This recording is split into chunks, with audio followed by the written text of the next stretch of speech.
उत्तिष्ठ ब्रह्मणस्पते देवान् यज्ञेन बोधय। आयुः प्राणं प्रजां पशुं कीर्तिं यजमानं च वर्धय।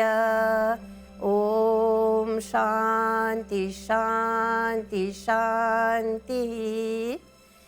देवियों, सज्जनों, प्यारे बच्चों, सादर सप्रेम नमस्ते। अमृतवाणी कार्यक्रम में हम आप सभी जनों का हार्दिक स्वागत करते हैं। दर्शकगण, अभी हाल में 1 मई को हमने श्रम दिवस मनाया।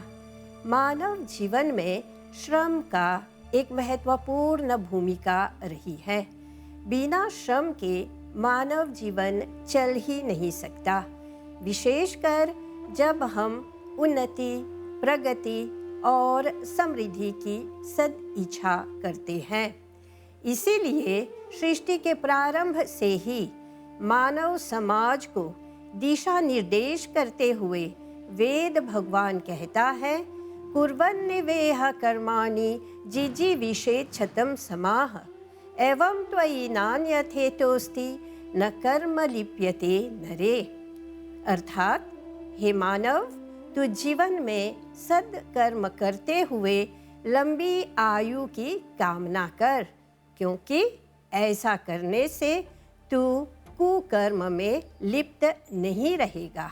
तेरा जीवन उज्जवल और पवित्र रहेगा। तेरा जीवन मंत्रमय और यज्ञमय होगा। देवियों, सज्जनों, वेद के इस मंत्र द्वारा परमपिता परमेश्वर ने मनुष्य को कर्म करने की शिक्षा दी है। कर्म करने को ही श्रम, परिश्रम, मेहनत करना कहते हैं। आज दुनिया भर में श्रम करने को अर्थात परिश्रम करने की हर क्षेत्र में चर्चा हो रही है, क्योंकि श्रम के द्वारा ही व्यक्ति, परिवार, समाज और राष्ट्र सुखमय होता है। परिश्रम से ही मानव अपना पेट भरता है और अपने परिवार का भरण पोषण करता है। अतः बिना मेहनत के, बिना परिश्रम के मानव जीवन समुन्नत नहीं हो सकता है।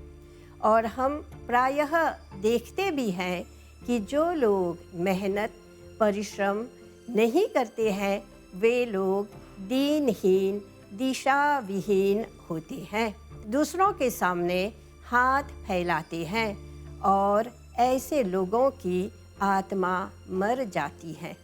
इसीलिए वेद कहता है, अदीनाः स्याम शरदः शतम्, कि हम अपने जीवन में अधीन होकर जिए, किसी पर भी निर्भर ना रहे, किसी के सामने हाथ न फैलाए।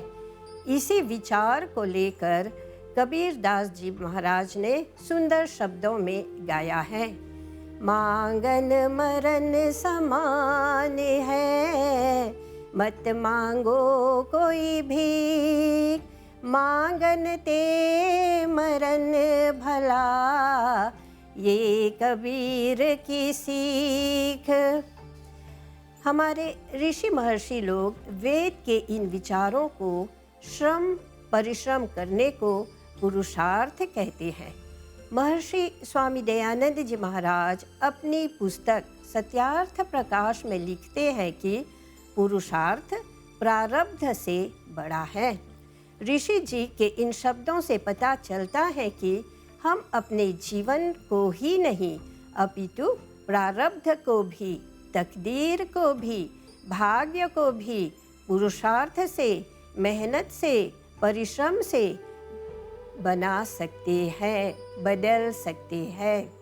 देवियों, सज्जनों, मानव जीवन में श्रम और परिश्रम को समझने, समझाने के लिए हमारे ऋषि महर्षियों ने एक और सार्थक शब्द का प्रयोग किए हैं, और वह शब्द है आश्रम। वैदिक संस्कृति के आर्य जीवन पद्धति के 3 सुंदर और शिक्षाप्रद शब्द है, श्रम, परिश्रम, आश्रम। मनुष्य को जीवन भर कर्म करना पड़ता है, इसीलिए जीवन के हर एक समय में सही कार्य करना बुद्धिमत्ता है। हम प्रतिदिन जब संध्योपासना करते हैं तब एक प्रार्थना मंत्र बोलते हैं। तचक्षुर्देवहितं पुरस्तात् शुक्रमुचरत् पश्येम शरदः शतं जीवेम शरदः शतं शृणुयाम शरदः शतं प्रब्रवाम शरदः शतम् अदीनाः स्याम शरदः शतं भूयश्च शरदः शतात्। प्रारंभ में हमने कहा कि स्वयं परमपिता परमेश्वर कह रहे हैं कि हे मानव, तू कर्म कर। कुर्वन्नेवेह कर्माणि जिजीविक्षे छतम समाह। और फिर संध्या के समय हम प्रार्थना करते हैं जीवेम शरदः शतम, कि हे प्रभु, हमें कम से कम 100 वर्ष की आयु प्रदान कर। इन मंत्रों के आधार पर ही हमारे ऋषि महर्षियों ने आश्रम धर्म के विधान बनाए हैं, नींव रखे हैं। आश्रम 4 होते हैं, अर्थात मानव जीवन के 4 प्रमुख भाग होते हैं। इन 4 प्रमुख भागों को ब्रह्मचर्य आश्रम, गृहस्थ आश्रम, वानप्रस्थ आश्रम और संन्यास आश्रम कहते हैं। इस प्रकार हम देखते हैं कि जीवन के हर एक भाग में श्रम, परिश्रम अर्थात मेहनत करना पड़ता है। जीवन का प्रथम भाग विद्यार्थी जीवन है और इस भाग में भी श्रम करना पड़ता है। इसको ब्रह्मचर्य आश्रम कहा जाता है, अर्थात विद्यार्थी को ब्रह्म प्राप्ति के लिए, ज्ञान प्राप्ति के लिए श्रम करना पड़ता है। बिना परिश्रम के विद्या प्राप्ति संभव नहीं है। इसीलिए संस्कृत के एक कवि ने कहा है, सुखार्थिनो कुतो विद्या, विद्यार्थिनो कुतो सुखम, विद्यार्थिनो त्यजेत सुखम, सुखार्थिनो त्यजेत विद्या। अर्थात विद्यार्थियों को विद्या की प्राप्ति तभी होती है जब आलस्य प्रमाद को छोड़कर अर्थात सुख को त्याग कर विद्या अध्ययन में रत रहते हैं, परिश्रम करते रहते हैं। इसीलिए ब्रह्मचर्य आश्रम को विद्या का, श्रम का आश्रम कहते हैं। जीवन के दूसरे भाग को गृहस्थ आश्रम कहते हैं। गृहस्थ आश्रम सभी आश्रमों में बड़ा है और इस आश्रम में अन्न की, धन की भारी आवश्यकता होती है। परिवार का देखभाल, पशु पक्षियों की रक्षा, अतिथि सन्यासियों की सेवा सत्कार तथा जीवन में यज्ञ महायज्ञों का करना मुख्यतः इसी आश्रम में, गृहस्थ आश्रम में होता है। इसीलिए गृहस्थ आश्रम में भरपूर परिश्रम करने के लिए, मेहनत करने के लिए कहा गया है। दर्शकगण, प्राचीन काल में लोग आत्मनिर्भर हुआ करते थे।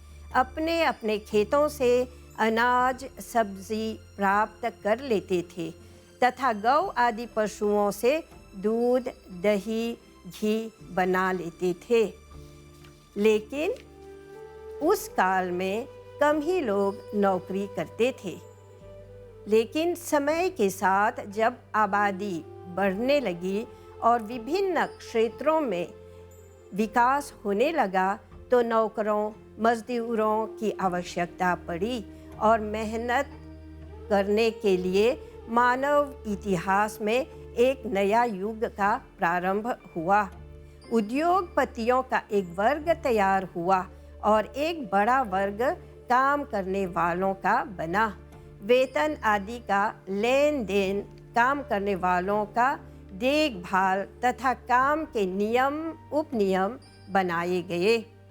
तब से लेकर आज तक इन दो वर्गों के बीच में जहाँ मेल जोल होता है वहाँ संघर्ष भी होता है।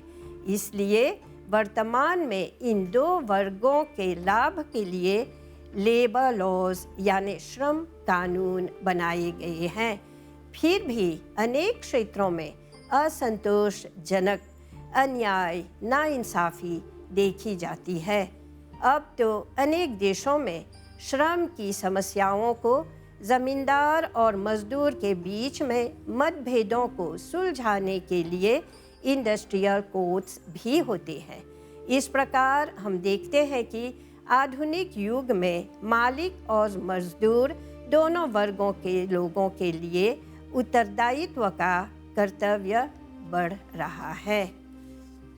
दर्शकगण, आप लोगों ने हमें ध्यानपूर्वक सुना, इसके लिए धन्यवाद। सर्वे भवन्तु सुखिनः, सर्वे सन्तु निरामयाः, सर्वे भद्राणि पश्यन्तु, मा कश्चित् दुःखभाग् भवेत्। ओम शांति शांति शांति।